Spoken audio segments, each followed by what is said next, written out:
what's up, everybody? It's your girl Strings, and I'm rocking with FansiteTV.com. My ass, cute face and an itty bitty waistline. You need to pull out some cash if you wanna see me drop it low like the baseline. Now, we are both born and raised in Chicago, actually in the same neighborhood, but we didn't meet there. We met in Oklahoma City. And after the concert, there was an after party, and I introduced myself to him again. The first time I met him, I sang. And then the second time, I was like, listen, I rap too. I want to,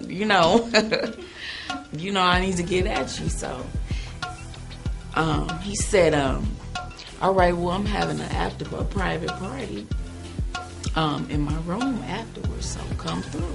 So me and my management at the time went through, and he and I went into the bathroom because it was kind of loud.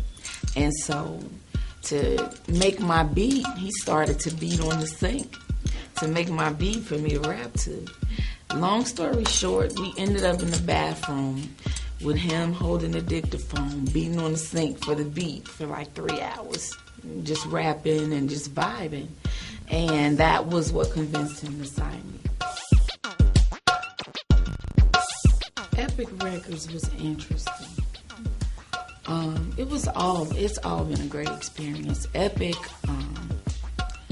was my first real taste of how the machine works, and being in a major label system. Because with R. Kelly, I was with him most of the time, so I was learning. I was still a baby. And God, did I learn. Learned a lot. But it was really good. I did a lot of promo shows and tours, and it was more of a learning experience than anything. They spent a lot of money on that album, and I just got to just experience it and learn the ins and outs of the music industry. So it was good. I was trying to come up with a name for myself as a rap artist that would stand out. And what it was, I just was studying music and listening to it, and I just observed the one thing in the track that tells the story and sets the mood of the music is the strings. It brings the drama, you know what I mean? So that was how I came by the name Strings. I faced challenges definitely with the whole being an attractive female, and I've had people tell me I'm not gonna pretend that I'm not attracted to you, and if I can't get what I want, we're not gonna be able to work together. I've had people go so far as to tell me that. But the thing about that for me is I had to respect that and appreciate them telling me that in advance, and not trying to string me along and get me into a position where I then had to make that decision, you know what I mean? So for that, I was grateful, but otherwise it was some bullshit.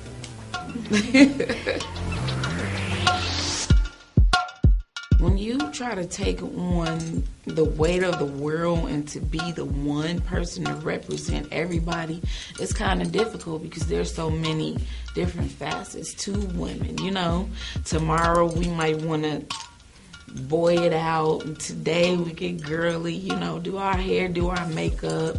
You may want to cook a meal. You may want to be that freak in the, you know what I mean?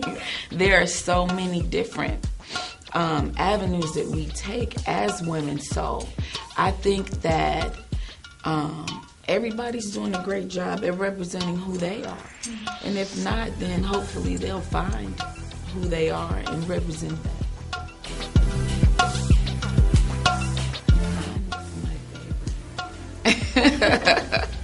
I love me. Who do you love? I want to say that I'm my favorite. I do appreciate what Nicki Minaj is doing, because it seems like she's being true to who she is.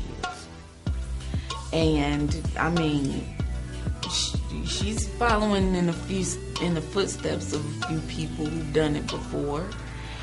But we all have done that, you know, kind of pattern certain styles after artists that we look up to.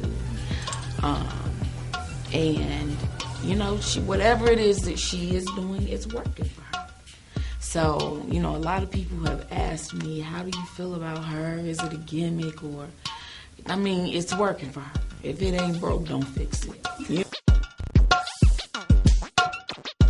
Street Symphony High Maintenance Music Volume 2 is coming soon, and an album will be following that. And I'm also doing some film stuff, film, television.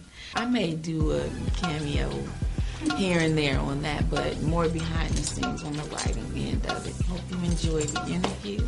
I had a wonderful time doing it.